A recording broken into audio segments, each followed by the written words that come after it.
이 복된 주일에 우리에게 허락하신 하나님의 말씀 함께 보겠습니다.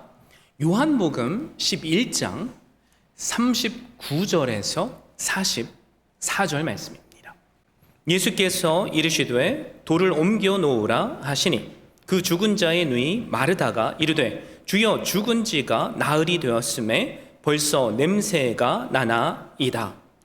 예수께서 이르시되 내 말이 네가 믿으면 하나님의 영광을 보리라 하지 아니하였느냐 하시니 돌을 옮겨 놓으니 예수께서 눈을 들어 우러러 보시고 이르시되 아버지여 내 말을 들으신 것을 감사하나이다. 항상 내 말을 들으시는 줄을 내가 알았나이다. 그러나 이 말씀하옵는 것은 둘러선 무리를 위함이니 곧 아버지께서 나를 보내신 것을 그들로 믿게 하려 함이니이다. 이 말씀을 하시고 큰 소리로 나사로야 나오라 부르시니 죽은 자가 수족을 배로 동인채로 나오는데 그 얼굴은 수건에 쌓였더라. 예수께서 이르시되 풀어놓아 다니게 하라 하시니라. 아멘. 저는 이 귀한 주일에 주신 말씀을 힘입어서 감사 시리즈 5번째 그리고 마지막 시간으로 미리 감사하라 라는 제목으로 말씀을 증거하고자 합니다. 여러분, 저한테 이런 말을 몇 번 들어보셨을 거예요. 태어나는 순간 죽음은 시작된다. 태어나는 순간 죽음은 시작된다. 제 말이 아닙니다. 영국 소설가 마틴 에이미스가 한 말이에요. 맞죠? 우리 인생은 언젠가 반가운 안녕으로 시작되지만 결국에는 슬픈 안녕으로 마감이 됩니다. 죽음은 그래서 누구도 피할 수 없는 현실이에요. 그런데 오늘 본문은 놀랍게도 그 피할 수 없던 죽음의 벽을 완전히 무너뜨려버린 장면을 우리가 보게 됩니다. 죽었는데 살아난 사람이 있죠? 그가 누구예요? 나사로입니다. 여러분, 그런데 그 이야기 한가운데 나사로의 동생들이 나와요. 우리가 다들 잘 알고 있죠? 마르다와 마리아입니다. 그들은 오빠죠? 나사로가 죽을 위기에 처했을 때 예수님께 간절히 요청해요. 주님, 저희 오라버니가 병들었습니다. 속히 오셔서 고쳐 주십시오. 그런데 예수님은 즉시 오시지 않으셨어요.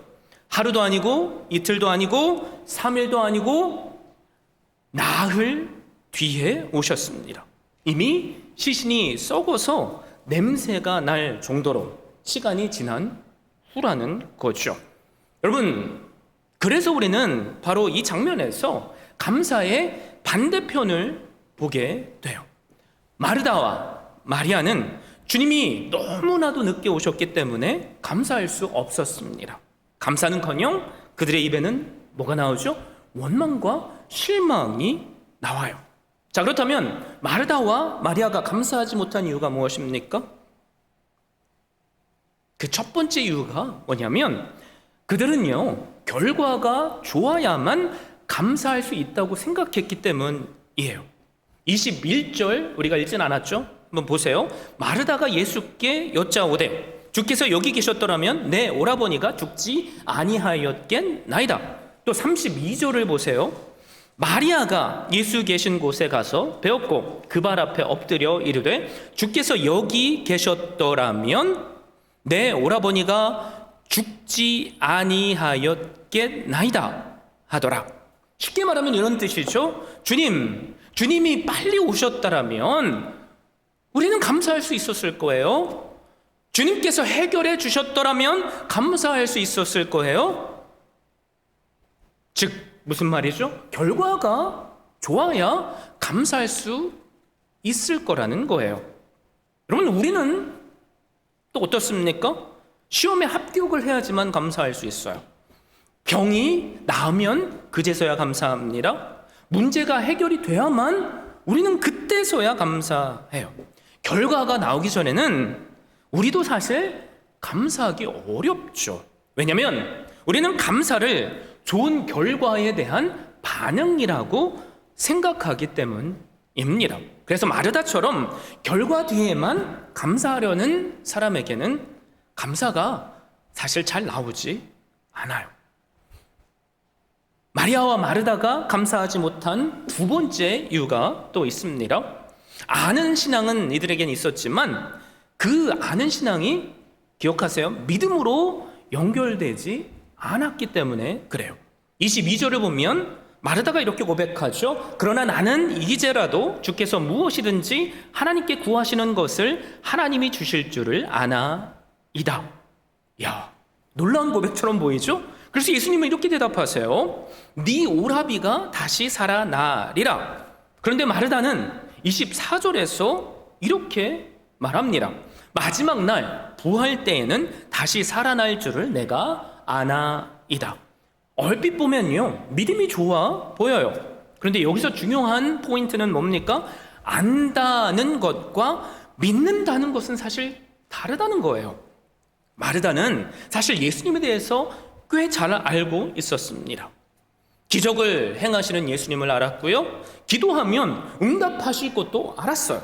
마지막 날에 부활이 있는 것도 알았습니다. 여러분, 근데 진짜 문제는 뭐예요?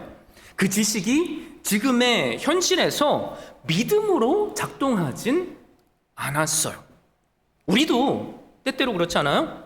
매주 예배드리고 말씀을 우리도 배웁니다. 그런데 막상 현실의 문제 앞에 다다랐을 때 우리의 지식도요, 믿음으로 연결되지 않을 때가 너무나도 많아요. 알기는 아는데 막상 아는 것보다 두려움이 더 크기 때문이겠죠? 막상 걱정이 더 크기 때문이겠죠? 그래서 우리의 입술에는 무슨 말이 나와요? 마르다와 마리아처럼 불평이 나오는 거예요. 감사가 없어요. 기억하십시오. 감사는 지식에서 나오지 않아요. 감사는 믿음에서 나옵니다. 지식이 그런데 믿음으로 연결되지 않으면 우리는 마리아와 마르다처럼 아는데도 불안한 상태가 되는 거예요. 마리아와 마르다가 감사하지 못한 마지막 세 번째 이유는 무엇일까요? 내 틀에서 예수님을 가두고 있기 때문에 그래요. 우리가 함께 살펴봤죠? 마리아는 예수님께 이렇게 말했어요. 주님이 하나님께 구하시면 하나님이 주실 줄 압니다. 좋은 말 같죠? 근데 실제의 의미는 이거예요. 주님도, 예수님도 하나님께 기도해야 되잖아요. 주님도, 예수님도 그냥은 못 하시잖아요.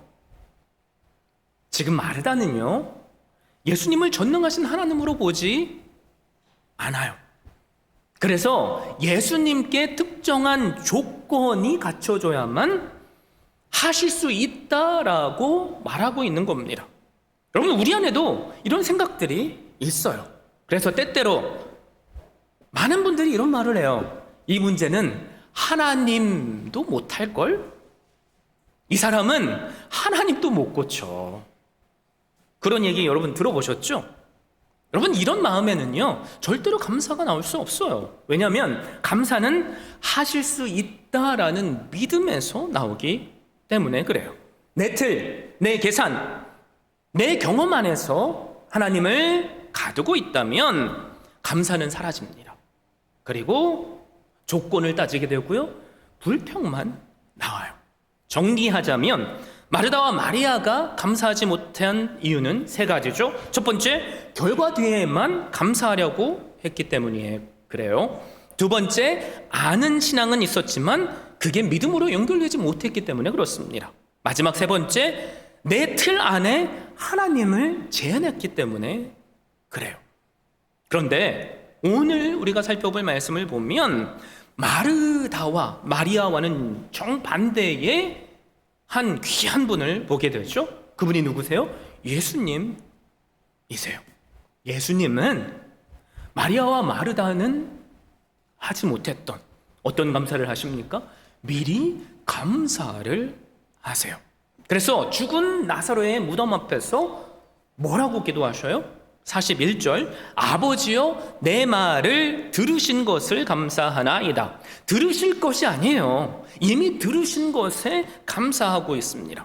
진짜 충격이 뭔지 아세요? 나사로가 살아난 뒤가 아니에요. 돌을 옮기기도 전입니다. 아직 사람들이 울고 있어요. 그리고 누군가는 시체에서 냄새가 난다고 말할 바로 그 순간에 예수님은 이미 감사하고 계셨어요. 문제는 여전히 그대로입니다.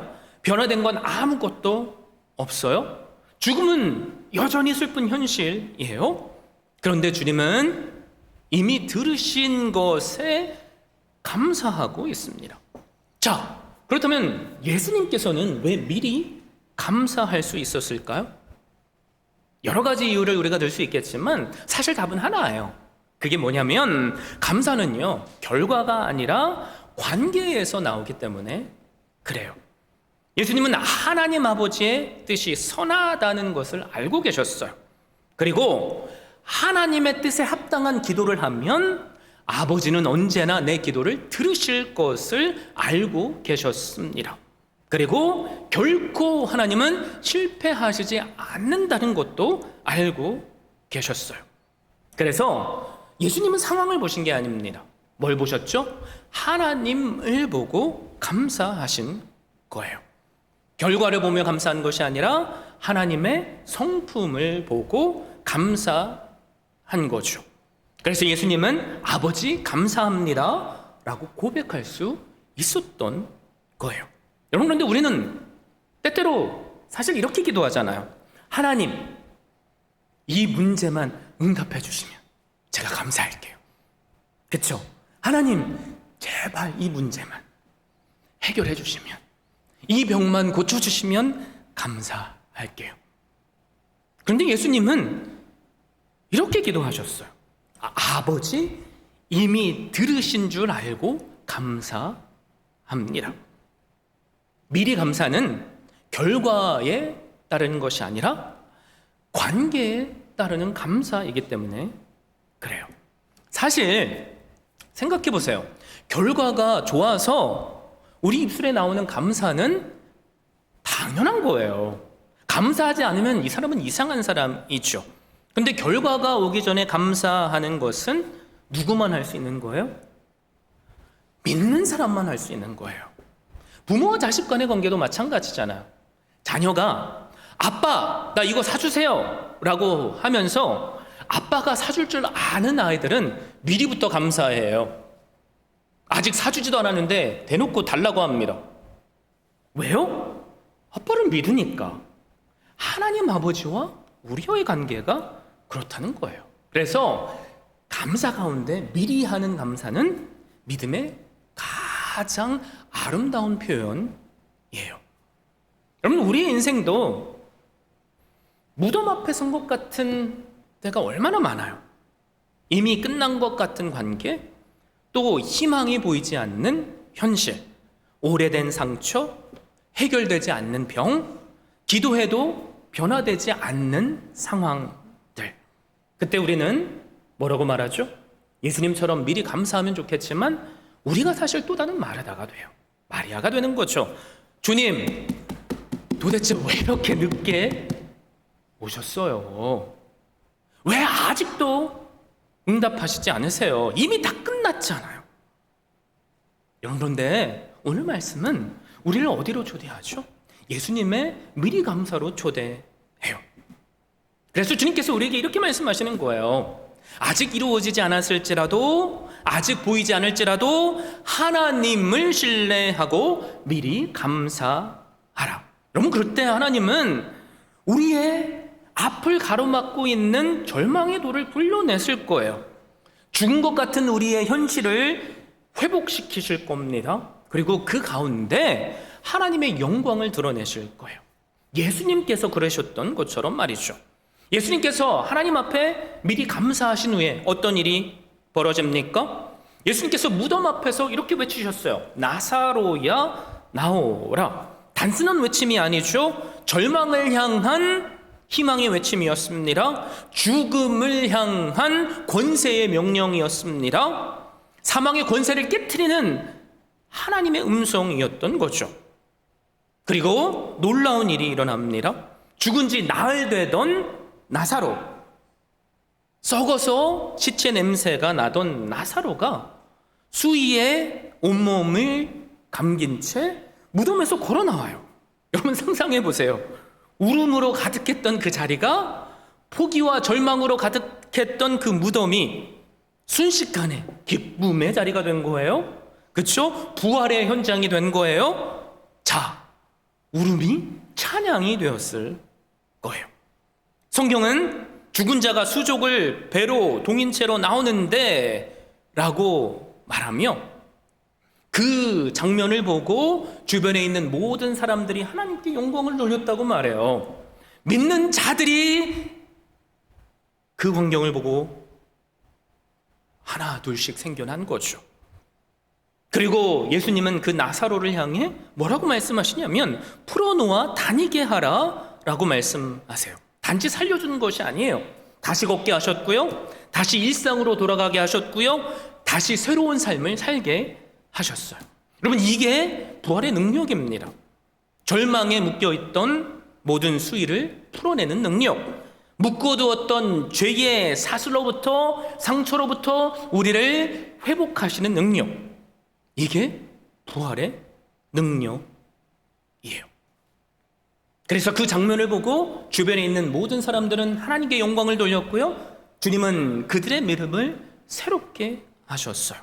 그러면서 주님은 그들에게 이렇게 선포하시는 거예요. 25절 26절, 나는 부활이요 생명이니 나를 믿는 자는 죽어도 살겠고 무릇 살아서 나를 믿는 자는 영원히 죽지 아니하리라. 여러분, 예수님은 부활 그 자체세요. 그래서 이 예수님을 믿으면 우리는 죽어도 삽니다. 산 자는 죽음이 끝이 아니라 영원한 삶을 누립니다. 예수님이 계신 곳에는요, 절망이요 기쁨이 되고요, 죽음이 부활이 되고요, 절망이 또 소망이 되고요, 그래서 감사가 살아나요. 예수님의 미리 감사, 이번이 사실 처음이 아니었어요. 주님은요, 십자가를 지시기 전에 마지막 6월절 만찬 가운데에서도 떡과 잔을 떼시며 하나님께 먼저 미리 감사하셨습니다. 아니, 이제는 내가 잡혀서 십자가에 달려서 죽임을 당할 건데 그걸 아시고 어떻게 감사할 수 있었을까요? 감사할 이유가 하나도 없는 상황이에요.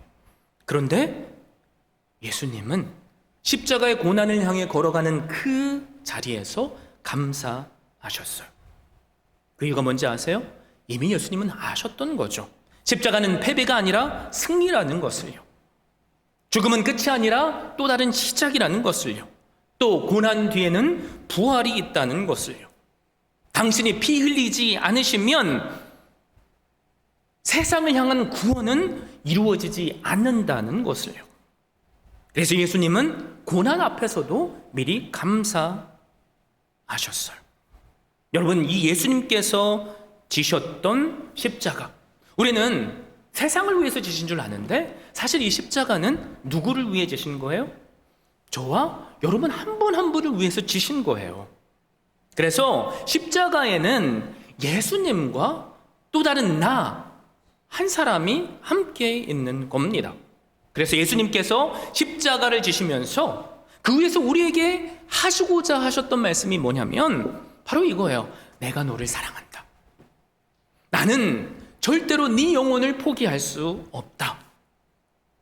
너는 죄로 죽을 운명이지만 내가 네 죄를 대신 지었기에 내가 죽어야만 네가 산다. 여러분, 이 십자가의 은혜를 우리가 기억할 수 있다면, 또 믿을 수 있다면 우리 입술에는 뭐가 나와야지 맞죠? 감사가 나와야지 맞아요. 그렇죠? 죄로 죽을 수밖에 없었던 우리를 대신해서 예수님께서 십자가를 지셨어요. 우리의 죄값을 대신 치르시고 죽어주셨기에 우리는 죽을 필요가 없습니다. 주님께서 우리에게 요구하시는 건 뭐예요? 다른 게 아니에요. 착한 일 아닙니다. 선한 일 아니죠. 오직 이 예수님을 믿는 겁니다. 어떤 예수님이요? 나의 죄를 대신 지고 십자가를 지신 주님을 믿는 믿음이에요.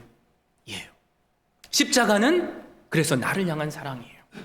여러분, 이 사랑을 우리가 믿을 수 있다면 우리의 입술은 감사가 나올 수밖에 없죠. 그래서 우리는 이 십자가 앞에서 이렇게 고백해야 돼요. 주님, 이 십자가 사랑이면 충분합니다. 이 사랑을 믿기에 오늘 저는 미리 감사합니다. 내 감정 때문이 아니라, 내 상황 때문이 아니라, 내 계산으로서가 아니라 예수님께서 나를 위해 죽으시고 부활하신 십자가를 믿기에 감사합니다. 그러므로 오늘 그 사랑 앞에서 미리 감사하겠습니다. 우리 앞에도요, 과거에도 있었지만 오늘도 그리고 내일도 나사로의 죽음과 같은 내 힘으로 해결할 수 없는 일들이 일어날 거예요. 우리의 현실, 우리는 희망을 꿈꾸지만, 우리는 열심으로 기도하지만 안 되는 일들이 얼마나 많습니까?